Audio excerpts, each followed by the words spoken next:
Hi అండి, అందరికీ నమస్తే. నేను మీ గీత. ఈరోజు స్టోరీ కొత్త సిరీస్ స్టార్ట్ చేశానండి. భార్యతో రెండో పెళ్ళి పార్ట్ 1. ఈ కథ రచించిన వాళ్ళు సి ఆనందరామం గారు. స్టోరీలోకి వెళ్ళిపోదాం, ఎక్కడ స్కిప్ చేయొద్దు. కాలేజీ లైబ్రరీ రీడింగ్ రూమ్లో కూర్చొని రిఫరెన్స్ బుక్స్ చూసుకుంటుంది Yashoda. MA psychology final year student ఆ అమ్మాయి.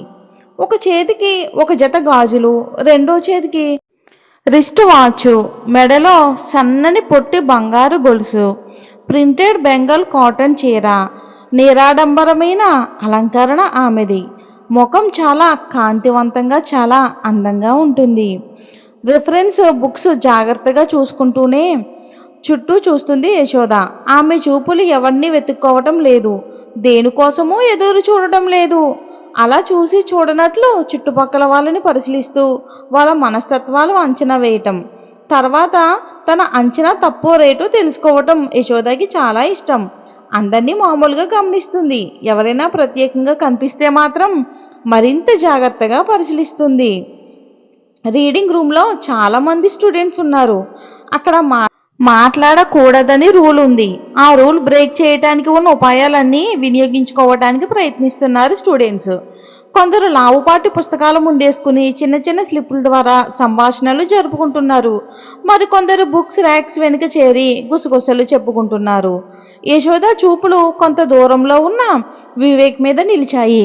అతడు యశోదాని చూస్తున్నాడు. ఎప్పటి నుండి చూస్తున్నాడో తెలియదు. యశోద చూపులతో చూపులు కలవగానే చుటుక్కున చూపులు తిప్పుకున్నాడు. ఏదో మహాపరాధం చేస్తూ దొరికిపోయిన వాడిలా తలదించుకున్నాడు. సిగ్గుపడుతున్నట్లుగా లేదు అతని మొహం. ఏదో చెయ్యరాని పని చేస్తూ ఇతరులకి దొరికిపోయినట్లు సిగ్గుతో కృంగిపోతూ తలదించుకున్నాడు. ఇదివరలో కూడా అతడు యశోద వంక చూడటం, ఆమె చూపులతో చూపులు కలవగానే భయపడిపోతున్నట్లు అయిపోవడం జరిగింది. అతన్ని మరింత పరిశీలించాలనిపించింది యశోదకి. మళ్ళీ మళ్ళీ అతడి చూపులతో చూపులు కలపడానికి ప్రయత్నించింది. అతడు ఏదో చెరువులో మునిగి ఊపిరాడిన వాడిలా అయిపోయి రీడింగ్ రూమ్లో నుంచి వెళ్ళిపోయాడు. అతడు ఎక్కడికి వెళ్తున్నాడు, ఏ క్లాస్కో తెలుసుకోవాలనిపించింది యశోదకి. చాలా గమ్మత్తుగా ఉంది అతడి ప్రవర్తన. అతడు సైకాలజీ స్టూడెంట్ కాదు. రిఫరెన్స్ బుక్స్ దాని ప్లేస్లో సెల్ఫ్లో పెట్టేసి రీడింగ్ రూమ్ నుండి బయటికి వెళ్దామని బయలుదేరింది. వరండా కిటికీలోంచి రీడింగ్ రూమ్కి లోపలికి చూస్తున్నాడు వివేక్. ఆకర్షణీయమైన పెద్ద కళ్ళు, పేరుకు తగ్గట్టే చూడగానే ఇంటెలిజెంట్ అనిపించే ముఖం, శిరస్సు. కానీ నవ్వులో మాత్రం ఏదో అమాయకత్వం. యశోద కిటికీ వైపు చూడగానే చుటుక్కున అక్కడి నుండి కళ్ళు తిప్పుకుని మరుక్షణంలోనే చెట్లు చాటుకు కనుమరుగైపోయాడు. ఎలాగైతేనే అతన్ని వెతికి పట్టుకుని మాట్లాడాలని నిర్ణయించుకుంది యశోద. యశోద క్లాస్మేట్ అరుణ అటు ఇటు చూస్తూ క్లాస్ రూమ్ బయట వరండాలో తిరుగుతున్న యశోదాను ఉద్దేశించి నవ్వుతూ అంది. ప్రఖ్యాత పరిశోధకురాలు కుమారి యశోదాదేవి తన పరిశోధన కోసం గినియాపెక్స్ని వెతుక్కుంటూ ఇలా బయలుదేరిందా? గినియాపెక్ అవునో కాదో నాకు తెలియదు, కానీ కొంత గమ్మత్తుగా ఉంది ధోరణ. అతడు ఏ క్లాసో తెలుసుకుని అతడితో మాట్లాడాలని ఉంది. ఆ ధోరణి ఏమిటో కాస్త వివరించు. ఆ గినియాపెక్ కోసం నేను వెతుకుతాను, నా వైపు చూస్తాడు, నేను చూడగానే ఉబ్బి తబ్బిపోతాడు, తల దించుకుని పారిపోతాడు, చాలా కంగారు పడిపోతాడు. అతడా వివేక్? Literature student. అతడు ఎంఏ ఫైనల్లో ఉన్నాడు. ఇంత తొందరగా ఎలా గుర్తుపెట్టావే? ఒకప్పుడు అతడు కోసం నేను వల విసిరాను, అందగాడని, ఐశ్వర్యం ఉన్నవాడని. కానీ అతడు ఆడగాలి సోకగానే ఈతరాని వాడిలా లోతుగా ఉన్న చెరువులో మునిగినట్లు ఉక్కిరిబిక్కిరి అయిపోతాడు.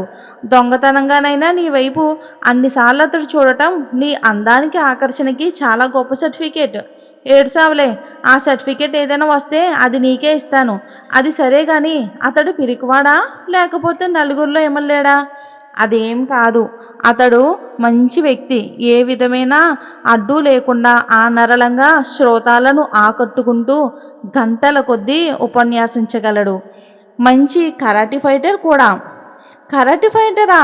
అతడి దగ్గర మన కాలేజ్ స్టూడెంట్స్ చాలామంది ప్రతి సాయంత్రం కరాటీ నేర్చుకుంటున్నారు కాలేజ్ ప్లేగ్రౌండ్స్లో.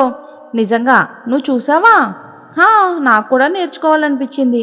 కానీ నన్ను చూడగానే ఆ కరాటే వీరుడికి ఒంటి నిండా చెమటలు పట్టడంతో అతడి శిష్యులంతా నన్ను బయటికి గెంటేశారు. అయితే తప్పకుండా అతడితో పరిచయం చేసుకుంటాను. నేను రానా? నోరు మూసుకో. ఆల్రెడీ నువ్వు జానీతో తిరుగుతున్నావుగా. రూట్ మార్చకు. జానీతోనా? ఏం లాభం లేదు. పెళ్లి టైపు. కానీ నిస్పష్టంగా చెప్పేశాడు. ఇంకో రూట్ చేసుకోవాల్సిందే నేను. అయితే ముందు నన్ను మాట్లాడని. పెళ్లి టైపు అవునో కాదో తేల్చుకుని తర్వాత నేను పరిచయం చేస్తాను. సరే తీరా పరిచయం అయ్యాక అది ముదిరాక నన్ను మర్చిపోకు. నోరు మూసుకో. ఎక్కడైనా ఏదైనా వాగావంటే తెలుసుగా అని చెయ్యెత్తి చూపించింది. అరుణ భయం నటిస్తూ లెంపలేసుకుని వాగను వాగను అని యశోదాని చూసి వెక్కిరిస్తూ నవ్వుతూ వెళ్ళిపోయింది. ఇది ఫ్రెండ్స్ స్టోరీ. ఈ కొత్త సిరీస్ మీకు నచ్చినట్లయితే కనుక కామెంట్ చేయండి.